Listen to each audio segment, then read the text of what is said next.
Mukbang Pink Food Edition. Gusto mo bang gumawa ng mga mukbang videos, ASMR videos, using AI gaya nito? Mukbang. Then this video is for you. Pwede mo tong gamitin for your content niche at kumita. Let's start! Una, gumawa ka muna ng prompt. If hindi mo alam kung paano gumawa ng prompt, pwede mong i-ask si ChatGPT para gawan kanya ng prompt. Ito pala yung prompt na ginamit ko for today's example.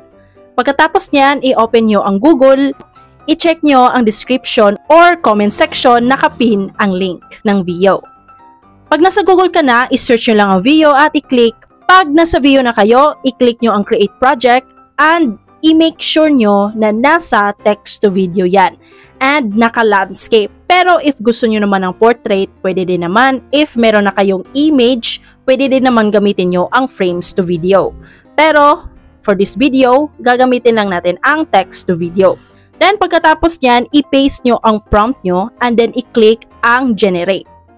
Pag na-generate na siya, i-click nyo ang mismong video. Huwag munang i-download ha. I-click nyo lang video at may nakita kayo sa babaw na add to scene. I-click nyo ang add to scene. And mapupunta kayo dito sa screen builder. Ito yung bagong feature ni Veo 3.1 Extend. I-click nyo ang plus sign at i-paste ang prompt sa baba. Make sure ang prompt na ito is continuation sa first prompt. Hindi pwede yung i-paste back nyo lang yung first prompt kasi magiging result niyan is magiging same sa first scene. Dapat continuation ng first prompt ang ipipaste nyo dito kasi extend nga, diba? Continuation.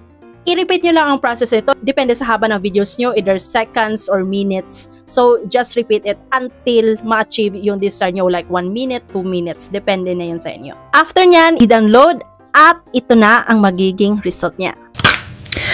Mukbang Pink Food Edition.